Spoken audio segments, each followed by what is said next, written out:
Flat hand over ಮಾಡಿ. ಒಂದು flat ತಾನೆ. ಸರಿ ಹೇಳಿ ಸರ್. ರಿಲೀಸ್ ಆದಮೇಲೆ ಇನ್ನೂ ಹೆಚ್ಚು ಬರಲಿ. ಕೊರಗಜ್ಜ ಸಿನಿಮಾ ಮಾಡುವ ಆರಂಭದಿಂದ ನಮಗೆ ಬೇರೆ ಬೇರೆ ರೀತಿಯ ಅಡೆತಡೆಗಳಾಗಲಿ ಕಷ್ಟಗಳಾಗಲಿ, ಈಗ ನಿಮ್ಗೆ ಗೊತ್ತಿರ್ಬೋದು ವಿಜಯಲಕ್ಷ್ಮಿ ಸಿಂಗ್ ಮೇಡಮ್, ಜಗದೀಶ್ ಅವರು ಈ ಸಿನಿಮಾ ಮಾಡಬೇಕು ಅಂತ ಹೊರಟರು. ತುಂಬ ಜನ ಹೊರಟಿದ್ರು. ಅವರು ಇತ್ತೀಚೆಗೆ ಒಂದು 15 ದಿವಸ ಶೂಟಿಂಗ್ ಕೂಡ ಮಾಡಿ ಇದು ಆಗಲ್ಲ ಅಂತ ಹೇಳಿ ಅದನ್ನು ಯಾವುದೋ ಕಾರಣದಿಂದಾಗಿ ತಪ್ಪು ಕಾಣಿಕೆ ಹಾಕಿ ಬಿಟ್ಟಿದ್ರು. ನಮಗೆ ಮಾಡ್ಲಿಕ್ಕೆ ಹೋದಾಗಲೂ ಮಾಡಬಾರ್ದು ಅಂತ ತುಂಬ ಜನ ಹೇಳಿದರು. ಆದರೆ ಯಾಕೋ ಗೊತ್ತಿಲ್ಲ, ನಾವು ಅಂದ್ಕೊಂಡ್ವಿ ದೇವರ ಬಗ್ಗೆ ನಮಗೆ ಭಕ್ತಿ ಇದೆ, ನಾವು ಈ ದೇವರನ್ನ ಆರಾಧನೆ ಮಾಡ್ತೇವೆ. ಮಂಗಳೂರಿನ ಬಹುತೇಕ ಎಲ್ಲ ಭೂತಕೊಲಗಳನ್ನು ಆರಾಧನೆ ಮಾಡ್ತೇವೆ. ಅಂತಂದ್ರೆ ನಮ್ಮ ಭೂತಕೊಲ ದೈವದ ಬಗ್ಗೆ ಯಾಕೆ ಸಿನಿಮಾ ಮಾಡಬಾರ್ದು ಅಂತ ನಾವು ಪ್ರೊಡ್ಯೂಸರ್ ವಿಜಯದವರೆಲ್ಲ ಮಾತಾಡ್ಕೊಂಡಾಗ ನನಗೆ ಒಂದು ಮನಸ್ಸಿನಲ್ಲಿ ನಾವು ಸಂಕಲ್ಪ ಮಾಡ್ಕೊಂಡ್ವಿ, ಅಜ್ಜನ ಆಶೀರ್ವಾದ ಪಡ್ಕೊಂಡೆ ಮುಂದೆ ಹೋಗೋಣ ಅಂತ. ಸೊ ನಾವು ಕೋಲ ಸೇವೆ ಕೊಟ್ವಿ ಅಲ್ಲಿ ಮಂಗಳೂರಿನಲ್ಲಿ. ಆ ಕೋಲ ಸೇವೆ ಟೈಮಲ್ಲಿ ಹೊರಗಿದ್ದ ದೈವದ ಹತ್ರ ಕೇಳಿದ್ವಿ, ಈ ತರ ಸಿನಿಮಾ ಮಾಡ್ತಾ ಇದ್ದೇವೆ, ಮಾಡಬಾರ್ದು. ಯಾಕಂದ್ರೆ ಆ ಟೈಮಲ್ಲಿ ಆಗಲೇ ಕಾಂತಾರದೊಂದು ಬೇಕು ಬೇಡ ಅನ್ನೋಂಥದ್ದು ಒಂದು ಜಿಜ್ಞಾಸೆ ಮತ್ತೆ ಒಂದು ತೀರಾ ಕಾಂಟ್ರವರ್ಸಿ ನಡೀತಾ ಇತ್ತು. ನಮಗೂ ಭಯ ಆಯಿತು, ಅಳುಕಿತ್ತು. ಬಟ್ ಅಜ್ಜ ನಮಗೆ ಮಾಡಿ ಮುಂದೆ ಹೋಗಿ ನಾವು ನಿಮ್ಮ ಜೊತೆ ಇದ್ದೇವೆ ಅಂತ ಒಂದು ಅನುಗ್ರಹ ಕೊಟ್ಟು, ಸೊ ಆ ಧೈರ್ಯದಿಂದ ನಾವು ಮುಂದೆ ಹೋದ್ವಿ. ಅಂದರೆ ಅಷ್ಟು ಸುಲಭವಾಗಿರಲಿಲ್ಲ. ಕಳೆದ 3 ವರ್ಷದಿಂದ ನಾವು ಮಾಡುವಂತಹ ಒಂದು ಭವಣೆ ಅಥವಾ ಅದರ ಒಂದು ಹಾಡು ಬೇರೆ ಸಿನಿಮಾ ಮಾಡೋದರಲ್ಲಿ ಜಗದೀಶ್ ಅವರು ಮುಂದೆ ವಿಜಯಲಕ್ಷ್ಮಿ ಸಿಂಗ್ ಅವರು ಹೇಳಿದ್ರು, ಮೇಡಮ್ 25 ಸಿನಿಮಾ ಮಾಡಿದವಳು ನನಗೆ ಒಂದು ಸಿನಿಮಾ ಮಾಡೋಕ್ಕೆ ಆಗಲಿಲ್ಲ ಅಂತ. ಬಟ್ ಬಹುಶಃ ಈ ಜರ್ನಿಯಲ್ಲಿ ನಮ್ಮ ಜೊತೆಗೆ ಇರುವವರು ಭವ್ಯ ಮೇಡಮ್ ಅವರು ಪ್ರತಿ ಇದರಲ್ಲೂ ಕೂಡ ಎಷ್ಟೊಂದು 150-160 ಸಿನಿಮಾ ಮಾಡಿದವರು, ಎಷ್ಟೋ ಸಿಲ್ವರ್ ಜೂಬ್ಲಿ, ಡೈಮಂಡ್ ಜೂಬ್ಲಿ ಸಿನಿಮಾಗಳನ್ನು ಕೊಟ್ಟವರು. ಬಹಳ ಮೇರು ನಟರ ಜೊತೆ ವಿಷ್ಣುವರ್ಧನ್ ಆಗಿ, ಶಂಕರ್ನಾಗ್, ಅಂಬರೀಷ್ ಅಂತ ದೊಡ್ಡ ದೊಡ್ಡ ನಾಯಕರ ಜೊತೆ ನಡೆಸಿ ಮೋಸ್ಟ್ ಸಕ್ಸಸ್ಫುಲ್ ಆಗಿರೋ ಪೀಕ್ ಇರೋ ಟೈಮಲ್ಲಿ ಅವ್ರ ಚಿತ್ರರಂಗದ 10 ವರ್ಷ ಕಡಿಮೆ ಆಗಿಬಿಟ್ರು. ಮತ್ತೆ ನಮಗೆ ಬಂದರು. ಸೊ ಅವರು ಎವ್ರಿ ಸ್ಟೆಪ್ಪಲ್ಲಿ ನಮಗೆ ಸಪೋರ್ಟ್ ಮಾಡ್ತಾ ಇದ್ದಾರೆ. ಆ್ಯಂಡ್ ಶುರುವಾದ ಸಿನಿಮಾ 1 ಕೋಟಿ ಬಜೆಟಲ್ಲಿ ನಾವು ಶುರು ಮಾಡಿದಾಗ ಪ್ರೊಡ್ಯೂಸರ್ 1 ಕೋಟಿ ಒಳಗೆ ಆಗಬೇಕಂತ ಕಂಡೀಷನ್ ಇತ್ತು. ಆಮೇಲೆ ಅದೀಗ ಬೆಳೀತಾ 40 ಕೋಟಿಗೆ ಬಂದು ನಿಂತಿದೆ. ಏನು ಹೊಸ ಟೆಕ್ನಾಲಜಿ ಬರ್ತಾ ಇದೆ, ಪ್ರೊಡ್ಯೂಸರ್ ಅದನ್ನ ಮಾಡೋಣ ಅಂತ ಒಮ್ಮೆ ಫಸ್ಟ್ ಇದೇ ನಮ್ಮ ಎಕ್ಸಿಕ್ಯೂಟಿವ್ ಪ್ರೊಡ್ಯೂಸರ್ ಪ್ಲಸ್ ಎಡಿಟರ್ ಇವ್ರ ಜೊತೆ ಡಿಸ್ಕಸ್ ಮಾಡಿದ್ರು. ಸುಳ್ಳಲ್ಲಿ ಮಾತಾಡ್ತಿದ್ರು, ಹೆಂಚ ಪಾಡ್ನ ಕಾಸು ಬರುವ ಅಂತ, ಹೇಗೆ ಹಾಕಿದ ದುಡ್ಡು ಬರುವುದು ಅಂತ ಇವರಿಬ್ಬರು ಯಾವ್ದು ಡಿಸ್ಕಷನ್. ಸೊ ಒಂದಷ್ಟು ಕ್ಯಾಲ್ಕುಲೇಷನ್ ಮಾಡ್ತಾರೆ. ಅಫ್ಕೋರ್ಸ್ ಯಾಕಂದ್ರೆ ಅವರು ಬಿಸ್ನೆಸ್ ಅಲ್ಲಿ ತುಂಬಾ ಸಕ್ಸಸ್ಫುಲ್ ಆಗಿದ್ರು. ಅವರ ಜೀವನನೇ ಒಂದು ಸಿನಿಮಾ ಮಾಡೋದು, ಆ ರೀತಿಯಲ್ಲಿ ನಮ್ಮ ತ್ರಿವಿಕ್ರಮ್ ಅವರದೊಂದು ಜೀವನ ಇದೆ. ತುಂಬಾ ಏನು ಗ್ರೌಂಡ್ ರೂಟ್ ಲೆವೆಲಿಂದ ಅವರು ಇವತ್ತು 100 ಕೋಟಿಯ ಬಿಸ್ನೆಸ್ ಮಾಡುವ ಲೆವೆಲ್ಗೆ ಬಂದಿದ್ದಾರೆ. ಸೊ ಅವರಿಗೆ ಬಿಸ್ನೆಸ್ ಎಲ್ಲ ರೀತಿಯ ಆಯಾಮಗಳು ಗೊತ್ತು. ಅದು ಈ ಸಿನಿಮಾನಷ್ಟೇ ಮಾತಾಡ್ತಾ ಆಮೇಲೆ ಮೊನ್ನೆ ಇತ್ತೀಚೆಗೆ ಜನವರಿ ಗೊತ್ತಿರ್ಬೋದು, audio launch, Zee music audio launch ತಗೊಂಡ್ಮೇಲೆ ನಾವು ರಿಲೀಸ್ಗೆ ಅಂತ ಹೊರಟ್ವಿ. ಪ್ರಮೋಷನ್ ಎಲ್ಲ ರೀತಿಯಲ್ಲಿ ಮಾಡಿದ್ವಿ. ಸುಮಾರು ಮಂಗಳೂರಿನಲ್ಲಿ ಕೋಲ ಮಾಡಿದಾಗ ನೀವೆಲ್ಲ ಬಂದಿರ್ಬೋದು, 3-3.5 ಸಾವಿರ ಜನ ಸೇರಿ.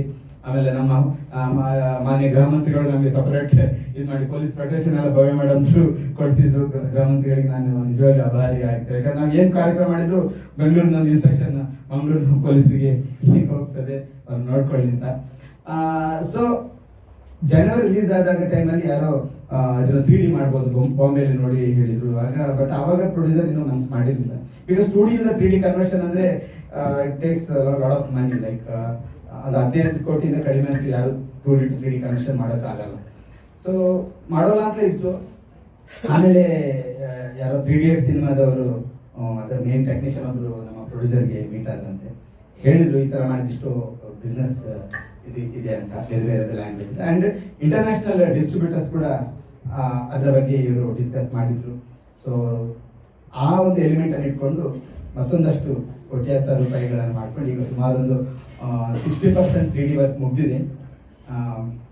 ಅಂದರೆ ಅದು ನಾನು ನಿಜವಾಗಿ ಹೇಳ್ತೇನೆ, ಸಿನ್ಸಿಯರ್ ಆಗಿ ಹೇಳ್ತೇನೆ, ಇದ್ರಲ್ಲಿ ಯಾವುದೇ ಅತಿಶಯೋಕ್ತಿ ಇಲ್ಲ ಅಥವಾ ಕೃತಕತೆ ಇಲ್ಲ.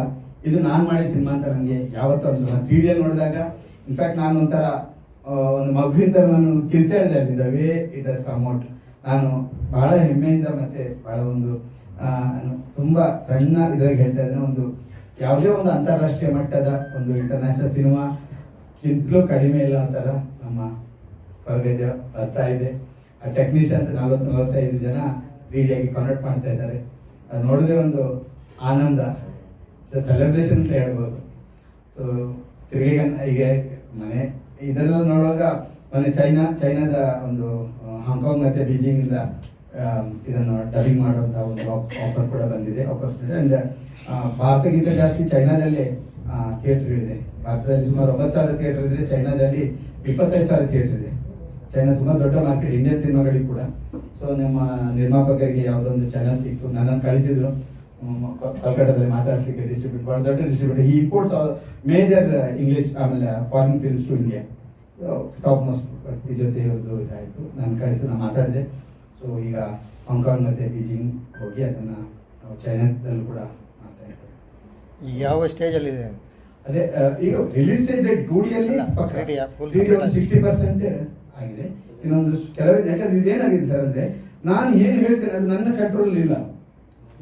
ಅದು ಹಂಗೆ ಇನ್ನೊಂದು ಬಂದು ಯಾರು ಹೇಳ್ತಾ ಇದ್ರು ನೆಕ್ಸ್ಟ್ ಯಾವುದೇ ಟೆಕ್ನಾಲಜಿ ಬರಬಾರ್ದು, ಈ ಪ್ರೊಡ್ಯೂಸರ್ ಬಗ್ಗೆ ಯಾವ್ದು ಮಾಡ್ಕೊಳ್ಳೋಣ ಅಂತ ಹೇಳ್ತಾ ಇದ್ದಾರೆ. ಸೊ ಆ ಟೆಕ್ನಾಲಜಿ ಬರೋದಕ್ಕಿಂತ ಮುಂಚೆ ಇದು ರಿಲೀಸ್ ಮಾಡ್ತೀವಿ ನಮ್ಮ ರೆಡಿ, ಯಾರು ನೋಡುವ ಮಟ್ಟದಲ್ಲಿ ರೆಡಿ ಇದೆ. ಮೊನ್ನೆ ನಮ್ಮ ಗೋಪಿ ಸುಂದರ್ ಮ್ಯೂಸಿಕ್ ಮಾಡಿದಂಥ south most prominent music director, ಅವರು ಕೂಡ ತುಂಬ ಒಂಥರ ಮೋಸ್ಟ್ ಅವೈಟೆಡ್ ಸಿನಿಮಾ ಅಂತ ಅನ್ನೋ ರೀತಿಯಲ್ಲಿ ಆ ಥರ ಬಂದಿದೆ ಕೂಡ. ಅದು ನಾನು ಹೇಳ್ತೇನೆ, ಇದು ಸುಧೀರ್ ಅತ್ತ ಅವರು ಡೈರೆಕ್ಟ್ ಮಾಡಿದ ಸಿನಿಮಾ ಅಲ್ಲ, ಆ ಕೊರಗಜ್ಜ ಸಿನಿಮಾ ನನ್ನಂತ ಒಬ್ಬ ನಿರ್ದೇಶಕನಾಗಿ ಮಾಡಿದ್ದೀನಿ, ಅಷ್ಟು ಮಾತ್ರ. ನಾನು ಈಗ ಎ ಟೆಕ್ನಾಲಜಿ ಬಂದಿದೆ, ಅದನ್ನೆಲ್ಲ ಯೂಸ್ ಮಾಡ್ಕೊಂಡಿದ್ದೀರಾ? ಹಾಂ ಸರ್, ಈಗ 3Dಯಲ್ಲಿ ಕೂಡ ಬಹಳಷ್ಟು AI ನಡೀತಾ ಇದೆ, ಕೆಲವು ಕರೆಕ್ಷನ್ಸ್ ಎಲ್ಲ. ಒಂದು ಸಾಂಗ್ ಅಂತೂ ಪೂರ್ತಿ AI ಮಾಡಿದೆ, ಶ್ರೇಯಾ ಘೋಷಾಲ್ ಮತ್ತೆ ಅರ್ಮನ್ ಮಲಿಕ್ ನೀವೇ ನಿರ್ದೇಶಕ, ನಿಮಗೆಲ್ಲ ತೋರಿಸಿದ್ದಾರೆ. ಅದು ಕಂಪ್ಲೀಟ್ AI ಆಗಿದೆ. ಆಮೇಲೆ ಬಹುತೇಕ AI ಟಚ್ಅಪ್ಗಳು ಡ್ಯೂರೇಷನ್ ಎಷ್ಟು? 2 hours 15 minutes ಇತ್ತು. ಈಗ 3D ಮಾಡೋದ್ರಿಂದ ಒಂದು 2 hours 18 minutes ತನಕ ಮೊನ್ನೆ ಒಂದು 3 minutes ಸ್ವಲ್ಪ ಎಕ್ಸ್ಟ್ರಾ ಆ್ಯಡ್ ಆಗಿದೆ. ಆಮೇಲೆ ಮತ್ತೊಂದು ಅದೇ ಆ 3 minutes ರೀಸನ್ ಅಂದರೆ ಟೈಟ್ಲ್ ಒಂದು ಬೇರೆ ಒಂದು ಕಾನ್ಸೆಪ್ಟ್ ನಾವು ಮತ್ತೆ ರೀಶೂಟ್ ಮಾಡಿದ್ವಿ ಕೂಡ. ಈ ಕಂಟೆಂಟ್ ಜಾಸ್ತಿ ಇದ್ದಾಗ ಕೆಲವು ಸೆಕೆಂಡ್ ಪಾರ್ಟ್ ಪ್ಲಾನ್ ಮಾಡ್ಕೊತಾರೆ, ಆ ಥರ ಅಜ್ಜಂದು ಸಾಧ್ಯವೇ ಇಲ್ಲ. ಇದು ಸಿನಿಮಾ ಅದೊಂದು ಹೇಳಿದಲ್ಲ, ಆ ಥರ ದುಡ್ಡಿಗೋಸ್ಕರ ಮಾಡೋ ಸಿನಿಮಾ ಅದೇನೋ ಸಿನಿಮಾ ಆಗ್ತಾ ಹೋಯ್ತು. ಈ ಸಿನಿಮಾದ ಒಂದು ಪವಾಡಗಳು ಬೇರೆ ಥರ ಇದೆ. ನಾನು ಹೇಳ್ತೇನೆ, ಮೊನ್ನೆ ಶ್ರುತಿ ಒಂದು ಕೋಲ ಸೇವೆ ಮಾಡಿದ್ವಿ, ಅವ್ರು ದೈವದ ಹತ್ರ ಹೇಳಿದ್ರು. ನಮ್ಮ ಸ್ಟುಡಿಯೋ ಬಾಂಬೆಯಲ್ಲಿದೆ. ಸೊ ನಮ್ಮ ಎಕ್ಸಿಕ್ಯೂಟಿವ್ ಪ್ರೊಡ್ಯೂಸರ್ ಶ್ರುತಿ ಮೇಡಮ್ಗೆ ಫೋನ್ ಮಾಡಿ ಹೇಳಿದರು, ಇವರು ನಾಳೆ ಡೈರೆಕ್ಟರ್ ಬರ್ತಾರೆ ಕತೆ ಹೇಳೋಕ್ಕೆ ಅಂತ. ಶ್ರುತಿ ಮೇಡಮ್ ಹೇಳಿದ್ರೆ, ಡೈರೆಕ್ಟ್ರಾ? ಹೌದು, ಬಂದ್ರಲ್ಲ, ಯಾವತ್ತು? 2 days ಆಯಿತು, ಬಂದು ಕತೆ ಹೇಳಿದ್ರು. ಏನು ಕತೆ? ಅದೇ ಬೈರಕ್ಕೆ ಪಾತ್ರ, ಇದರ ಬಾಳೆ ಗಿಡದ ಹತ್ರ ಹೋಗಿ ಹುಡ್ಕೋದು ತಂಗಿ, ನಾನು ಬರ್ದ ಲೈನ್ಸ್ ಅನ್ನು ಹೇಳ್ತಾ ಇದ್ದಾರಂತೆ. ಇವರಿಗೆ ಡೌಟ್ ಬಂತು, ನೀನೆಲ್ಲ ನನಗೆ ಹೇಳೋದೇನಾದ್ರು ಬಾಂಬೆ ಅಂತ ಶ್ರುತಿ ಮೇಡಮ್ ಮನೆಗೆ ಹೋದೆ ಅಂತ. ನಾನೇ ಹೋಗಿರ್ಲಿಲ್ಲ. ಆಮೇಲೆ ಇದು ನಾನು 2-3 ಕಡೆ ಬೇರೆ ಬೇರೆ ಸಿಚುವೇಶನ್ ಹೇಳಿದೆ ಕೂಡ. ಬಟ್ ಅಲ್ಲಿ ಹೋಗಿ ನಾನು ಬಂದ ಕತೆ ಅವ್ರಿಗೆ ಯಾರು ಹೇಳಿದ್ರು ಅಂತ ಗೊತ್ತಾಗ ಈ ಥರ ಪವಾಡಗಳು. ನಾನು ಎಷ್ಟೋ ವಿಚಾರ ಹೇಳಿಲ್ಲ. ನಾವು ಲೊಕೇಶನ್ ಹಂಟಿಂಗ್ ಟೈಮಲ್ಲಿ ಕೂಡ ಒಂದು ಹೊರಗಜ್ಜೆದ 800 ವರ್ಷಗಳ ಹಿಂದೆ. ಸೊ ಅಂಥ ಒಂದು ಕಾಡಿನ ವಾತಾವರಣ ಹುಡುಕ್ತಾ ಹೋದೆ ನಾನು. ಇವರು ಬೆಳ್ತಂಗಡಿ ಹೋಗು ಅಂತ ಹೇಳಿ, ಇವರು ಬೆಳ್ತಂಗಡಿ ನನ್ನ ಪ್ರೊಡ್ಯೂಸರ್. ಸೊ ಅಲ್ಲಿ ಒಂದು ಬೇರೂರು ಅಂತ ಜಾಗದಲ್ಲಿ ನೋಡ್ತಾ ಹೋಗುವಾಗ ಹುಡುಕಾದ ಒಂದು ಬಹಳ ದಟ್ಟವಾದ ಗೊಂಡಾರಣ್ಯ ಥರ ಒಂದು ಜಾಗ ಸಿಕ್ತು. ಬಟ್ ಸಾಯಂಕಾಲ 6:30, 6:45 ಆಗಿತ್ತು. ಯಾರು ಹತ್ರ ಕೇಳೋದು, ಯಾರು ಕಾಣ್ತಾ ಇರಲಿಲ್ಲ, ಯಾರ ಕಾಡು ಅಂತ ಗೊತ್ತಿಲ್ಲ. ಫಾರೆಸ್ಟ್ ಡಿಪಾರ್ಟ್ಮೆಂಟ್ ಯಾವುದು ಬೋರ್ಡ್ ಕೂಡ ಇರಲಿಲ್ಲ. ಅಷ್ಟೊತ್ತಿಗಾಗುವಾಗಲೇ ಇನ್ನೊಂದು ಮುಸ್ಕು ಆಗಿತ್ತು. ಮುಸ್ಸಂಜೆ ಒಂದು ಅಜ್ಜಿ ಬಂತು, ಪೂರ್ತಿ ಗೂನು ಬೆನ್ನಿನ ಅಜ್ಜಿ. ನಮ್ಮ ವಿದ್ಯಾರ್ಥಿ, ನಮ್ಮ ಕ್ಯಾಮರಾ ಟೀಮ್ ಇತ್ತು, ನಮ್ಮ ಶಶಾಂಕ್ ಅಂತ ಮ್ಯಾನೇಜರ್ ಎಲ್ಲರೂ ಇದ್ರು. ಮತ್ತೆ ಕೇಳಿದ್ರೆ ಬೇರೆ ಹತ್ರ ಕೇಳೋದು, ಅಜ್ಜಿ ಹತ್ರ ಕೇಳಿದ್ವಿ, ಅಜ್ಜಿ ಈ ಕಾಡು ಯಾರು ಅಂತ. ತುಳಲ್ಲಿ ಹೇಳಿದ್ರು. ಅಲ್ಲಿ ಮುಂದೆ ಹೋಗಿ ಎಡಕ್ಕೆ ತಿರುಗಿದ್ರೆ ಅಲ್ಲಿ ಗೌಡ್ರ ಇದೆ, ಗೌಡ್ರ ಕಾಡು ಅಂತ ಹೇಳಿದ್ರು. ಸೊ ವಿದ್ಯಾರ್ಥಿ ಹೋಗಿ ಗೌಡ್ರ ಹತ್ರ, ಗೊತ್ತಿಲ್ಲ ಗೌಡ್ರು ಇದ್ದಾರೆ, ಗೌಡ್ರು ನಾನೇ ಅಂತ. ಅಲ್ಲಿ ಕಾಡು ನಮಗೆ ಅಭಿಮಾನ, ನಾನೇ ಏನಾಗಬೇಕು ಅಲ್ಲ ನಮಗೆ ಶೂಟಿಂಗ್ ನಿಮ್ಗೆ ಯಾರು ಹೇಳಿದ್ರು? ಅದು ನಿಮ್ಮನೆ ಆ ಹೆಜ್ಜೆ ಹೇಳಿದ್ದು. ನಾನು ಈಗ ಯಾವುದೇ ಅಲ್ಲಿನ ಕೆಲಸ ಮುಗಿಸ್ಕೊಂಡು ಬರ್ತಾ ಇದ್ದೆ, ನಾನು ಕೆಲಸದವಳು ಅಂತ ಹೇಳಿದ್ರು. ನಾವು ಇವ್ರು ಹೇಳಿದ್ರು, ನಿಮ್ಮ ಕೆಲಸದವಳು ಹೇಳಿದ್ರು. ಯಾವ ಕೆಲಸದವಳು? ಅದೇ ಒಂದು ಗೂಡು ಬೆನ್ನಿನ ಅಜ್ಜಿ, ನಮ್ಮಲ್ಲಿ ಅಂತ ಗೂಡು ಬೆನ್ನಿನ ಕೆಲಸದವಳು ಯಾರಿಲ್ಲ ಅಂತ ಅವ್ರು ಹೇಳಿದ್ರು. ಆಮೇಲೆ ನಾನು ಸುಮಾರು 35-40 ದಿವಸ ಅಲ್ಲಿ ಶೂಟಿಂಗ್ ಮಾಡಿದ್ದೇನೆ ಆ ಏರಿಯಾದಲ್ಲಿ. ಅಜ್ಜೆ ನಾನು ಯಾವತ್ತೂ ನೋಡಿ. ಸೊ ಈ ತರ ಒಂದು ನೋಡಿ ಸರ್, ಇದೆಲ್ಲ ಏನು ಗೊತ್ತೊಂದು ಅನುಭವ. ನಿಮ್ಗೆ ಕೇಳೋದಂದ್ರೆ ವಿಕ್ರಮ ಬೇತಾಳ ಕತೆ, ಚನ್ನಮಾಮ ಕತೆ ಅನ್ನಿಸ್ಬೋದು. ನಾವು ಅದನ್ನ ಅನುಭವಿಸಿದ್ವಿ ಇಂಥ ಬಹಳಷ್ಟು ಘಟನೆಗಳು. ಸೊ ಅವಾಗ ಗೊತ್ತಾಯ್ತು, ಇದು ಆ ದೈವವೇ ಇದರ ಹಿಂದೆ ನಿಂತು ಮಾಡ್ತಾ ಇದೆ ಅನ್ನುವಂಥದ್ದು ನಾನು ಸಂಪೂರ್ಣವಾಗಿ ನಂಬಿದೆ. ಚೈನೀಸ್ ಡಬ್ಬಿಂಗ್ ಆಗ್ತಿದೆಲ್ಲ ಅದ್ರ ಬಗ್ಗೆ ಚೈನೀಸ್ ಡಬ್ಬಿಂಗ್ ಇದೆ, ಹಾಂಗ್ಕಾಂಗ್ ಮತ್ತೆ ಬೀಜಿಂಗ್ ಇಂದ ಡಿಸ್ಟ್ರಿಬ್ಯೂಟರ್ಸ್ ಸ್ಟುಡಿಯೋಸ್ ರೆಡಿ ಇದೆ. ಸೊ ಅವರು ಚೈನಾದಂತೆ ಅಂತ ಚೀನಿ ತೈಪೆ ಸೇರಿ ಅಲ್ಲೆಲ್ಲ ಡಿಸ್ಟ್ರಿಬ್ಯೂಟ್ ಮಾಡಲಿಕ್ಕೆ ಮುಂದೆ ಬಂದಿದ್ದಾರೆ. ಮತ್ತೆ ಬೇರೆ ಬೇರೆ ಭಾಷೆಗಳಿದೆಯಾ? ಬೇರೆ ಬೇರೆ ಭಾಷೆ ಒಂದು ಅಸ್ಸಾಮಿ ಸೇರಿಸ್ತಾ ಇದ್ದೇವೆ ಈಗ ಒಂದು ಎಡಿಷನ್ ಅಲ್ಲಿ. ಬೆಂಗಾಲಿ ಮಾಡ್ಬೇಕು ಅಂತ ಹೇಳಿದ್ರೆ ಬೆಂಗಾಲಿ ಅವ್ರು ಹೇಳಿದ್ರು ಬೇಡ ನೀವು ಹಿಂದಿಯೇ ಮಾಡಿಲ್ಲಿ, ಹಿಂದಿ ಚೆನ್ನಾಗಿ ಓಡುತ್ತೆ, ಬೆಂಗಾಲಿ ಡಬ್ಬಿಂಗ್ ಅಷ್ಟು ಇದಲ್ಲ. ಬಟ್ ಗೌಹಾಟಿಯಲ್ಲಿ ಐ ಮೀನ್ ಅಸ್ಸಾಮಲ್ಲಿ 86 ಥಿಯೇಟರ್ಸ್ ಇದೆಯಂತೆ, ಪ್ಲಸ್ 100 ಇದು 86 ಸಿಂಗಲ್ ಥಿಯೇಟರ್ಸ್ ಏನಂತ ಹೇಳಿದ್ರು, ಮತ್ತೆ ಮಲ್ಟಿಪ್ಲೆಕ್ಸ್ಗಳು. ಒಟ್ಟು ಎಷ್ಟು ಭಾಷೆಯಲ್ಲಿ ಡಬ್ ಆಗ್ತದೆ? ಈಗ 7 ಆಯ್ತು, 7 ಪ್ಲಸ್ ಚೈನಾ 7 ಪ್ಲಸ್ ಒಂದು ಇಂಟರ್ನ್ಯಾಷನಲ್ ಲ್ಯಾಂಗ್ವೇಜ್. ಆಮೇಲೆ ಜಪಾನ್ ಅಲ್ಲೆಲ್ಲ ಮಾಡೋದು ಅವಶ್ಯಕತೆ ಇಲ್ಲ, ಅಷ್ಟು ನಂಬರ್ ಆಫ್ ಥಿಯೇಟರ್ಸ್ ಇಲ್ಲ. ಅಲ್ಲಿ OTT ರೈಟ್ಸ್ಗಳನ್ನು ಅಲ್ಲಿ ಅದರ ಪಾಡಿಗೆ ಅದು ಇವರು ನಮ್ಮ ಯಾರು ಡಿಸ್ಟ್ರಿಬ್ಯೂಟರ್ ಇಂಟರ್ನ್ಯಾಷನಲ್ ಡಿಸ್ಟ್ರಿಬ್ಯೂಟರ್ಸ್ ಮಾಡಿಕೊಡ್ತಾರೆ ಅಂತ ಹೇಳ್ತಾ ಇದ್ದಾರೆ. ಫ್ರೀಯಾಗಿ ಯಾವ್ಯಾವ ಬಿಸ್ನೆಸ್ ಆಗಿದೆ ಸರ್? ಮ್ಯೂಸಿಕ್ ಇದಾಗಿದೆ. ಈಗ ಜಿಯೋ ಅವ್ರದ್ದೊಂದು ಕಂಡೀಷನ್ ಇದೆ, ನೀವು ಬೇರೆಯವ್ರ ಹತ್ರ OTT ಮತ್ತೆ TV ಹೋಗುವ ಮುಂಚೆ ನಮ್ಮ ಹತ್ರ ಡೀಲ್ ಮಾಡಿ ಅಂತ. ಸೊ ನಾವಿನ್ನ ಅವರಿಗೆ ಇದು ಕೊಟ್ಟಿಲ್ಲ, ಬಿಕಾಸ್ 3D ಇದೊಂದು ಪ್ಲಾನ್ ಇರ್ತಲ್ಲ, ಅಥವಾ ಹಾಗೆ 3D ಆದ್ಮೇಲೆ ಎಲ್ಲ ಜಿಯೋ ಅವ್ರದ್ದು ಪರ್ಮಿಷನ್ ತಗೊಂಡು ನಾವು ಮುಂದೆ ಹೋಗ್ಬೇಕು. 3Dಗೂ OTTಗೂ ಏನು ಸಂಬಂಧ ಇಲ್ಲ ಅಲ್ವಾ? ಏನ್ ಸರ್? 3Dಗೂ OTTಗೂ ಏನು ಸಂಬಂಧ ಇಲ್ಲ ಅಲ್ವಾ? ಬಿಸ್ನೆಸ್ ಆಗ್ತದೆ ಅವ್ರಿಗೆ ಕೂಡ ಅಷ್ಟೇ. ಈಗ ಅದ್ರ ಪಬ್ಲಿಸಿಟಿ ಹೋಗುತ್ತಲ್ಲ ಸರ್, ಈ ಪಬ್ಲಿಸಿಟಿ ಕ್ಯಾರಿ ಮಾಡ್ಲಿಕ್ಕೆ ಆಗುತ್ತೆ ಅವರಿಗೆ. So it is easy to negotiate. ಅಲ್ಲ ಸುಧೀರ್ ಜಿ, ಶೂಟ್ ಮಾಡ್ತಿರಲ್ಲ, ಆ 3D ಸಿಸ್ಟಮೇ ಬೇರೆ ಇರುತ್ತಲ್ಲ ಶೂಟ್ ಮಾಡೋದು. ಅದು ಒಂದು ಕಾಲ.